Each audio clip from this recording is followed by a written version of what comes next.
Hey, welcome to the channel today. Guess what? We're going to get into the detail, the nuts and bolts of the single plane swing. So there's no better feeling knowing that when you wake up in the morning to go play golf, so that you're going to play well. There's no better feeling of hitting good golf shots down the fairway.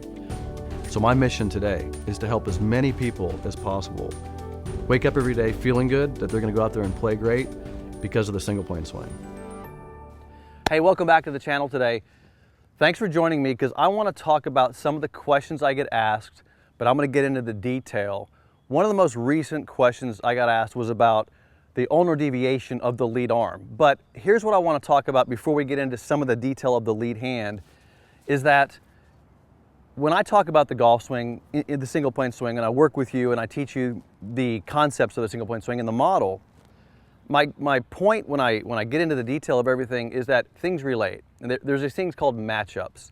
Matchups are, and not to get into crazy deep, crazy biomechanics and stuff, but matchups are when you put your body in a position, for example, the lead hand and the arm and the shoulder and then the tilt have to match up to the position of the hand. So one of the questions I was getting asked about the lead hand was people are having trouble getting the ulnar deviation, which is this position right here, which is just an extension of the hand and on the club. And they said that it was creating some tension in their arm. But there's a reason for that. So I want to clear that up, show you the position of the lead hand and get into that minutia and the detail of that. So first understand this, is that we teach a swing model. And in doing so, the positions of the body are very important to that because the position of the lead arm and the lead hand relate to the position of the arm and then the position of the shoulder, and obviously that's your relationship to the face. So everything needs to match up. Now when I talk about this ulnar deviation, which is the hand getting into this extension, you see how it's just the extension of my hand into that position. You're going to notice that obviously the wrist is extended down, and that puts the club into its full, what I call range of motion, right? So that's the full range. And then the club also sits into the heel pad, into it, through the hand, not underneath it. Now, this is where I see people make the mistake, and I'm going to get into some other detail in this in just a second. People put the club into the fingers. That's a big problem, and I'll show you why. Because if I put the club here in the fingers of the hand, so I got it too deep down into the hand, it makes it harder to put the hand into an extension. And if I do it like this, I get it into the heel pad, into it, not below it, and then you get more of an ulnar deviation. Now, that's where grip size tends to play a part, because if you have a very skinny object and you try to put it in this part of the hand, you see it moves around into the hand.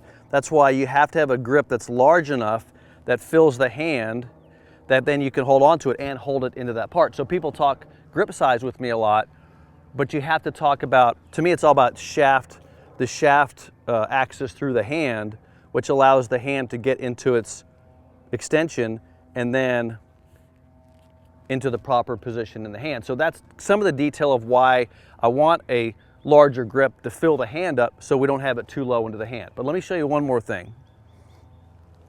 So this is where thumb extension and thumb length comes in. You've heard long thumb, short thumb, medium thumb, all those things. Well, those of you who have trouble keeping your arms straight, so a lot of you will take the club back and you'll bend your arm. A lot of times that's because of the thumb position. Now let me just kind of go into some detail with this. If my thumb is short, you see what it did to my wrist? It makes it very hard to extend my wrist. This is where I see people, they close this gap of the thumb position and they have a hard time extending the wrist. So notice, it's very hard for me to go into my ulnar deviation with this wrist. It puts stress into my arm. And if you're having some of that stress, there it is, because this wrist position, the thumb is not extended enough. But watch what happens. If I take my thumb and I extend it down the shaft, see that I'm not changing the club's position in my hand, I'm simply extending the thumb. Look what it does to my wrist. It allows my wrist to extend. Now, I noticed this is one of the very first things I noticed with Mo when I would practice with Mo and he hit balls. I'd watch him finish, and when he finished the swing, I noticed this gap that was between his hands. I noticed that there was this gap. See that little gap right here between my thumb and my index knuckle? And then his fingers were in there. Obviously he was overlapping too, so I'd see that. And that gap in his hands, you'll see what happens here. is that gap is filled up with my middle finger and my ring finger right there. And so now this is where the lead hand position becomes correct, because if my thumb is long enough, I don't want it super long where it makes the hand too extended, but what I call medium thumb, not too short, just right in the middle there, it forms this little gap.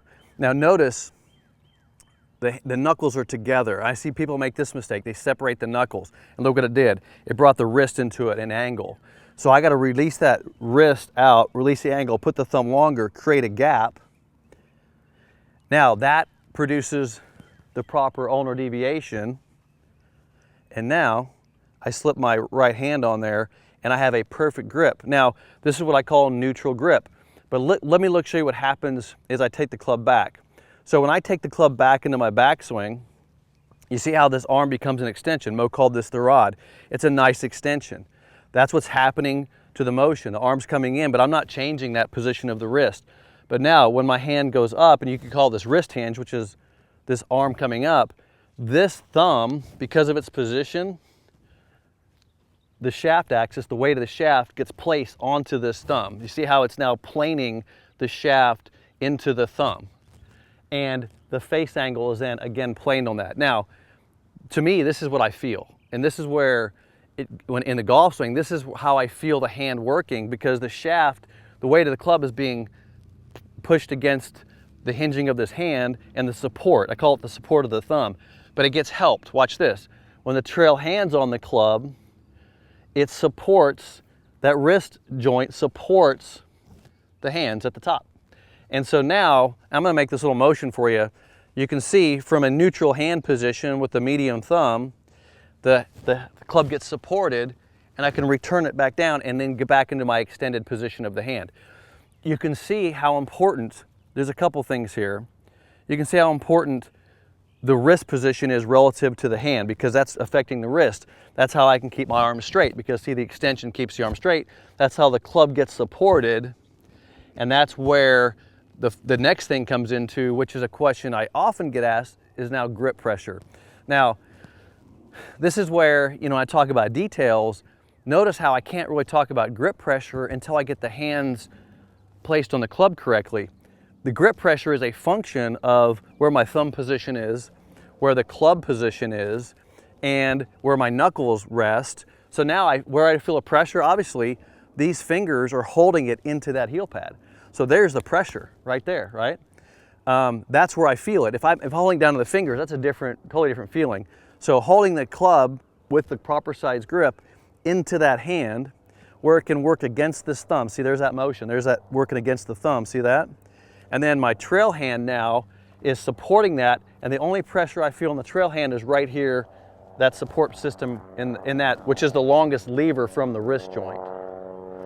So we're going to get into that in the next section about trail hand, but let me just go ahead and hit a couple shots here and just kind of talk to you about how I feel with that lead arm position, because the lead hand now being in its deviated position like this, and now I can go back and come down, it allows me to extend it at address, there's that extension, and then feel it extended going back, and then support the club with the thumb as it gets to the top. I feel it when it's planed, I feel it supported against that thumb. There's the feeling of that hand, and I really can feel that. That's what I feel. When I take the club back, I feel this hand, reduce the variable, eliminate variable, extend the hand, support it with the thumb, arm straight, return it back down. That's the lead hand position. That's a lot of detail, but you got to get this right if you want to get this right. And we're going to talk more about the rest of it in the next segment. Hey, if you enjoy this content, give me a thumbs up, hit that bell icon, tell your friends about the single plane. I'll see you in the next video.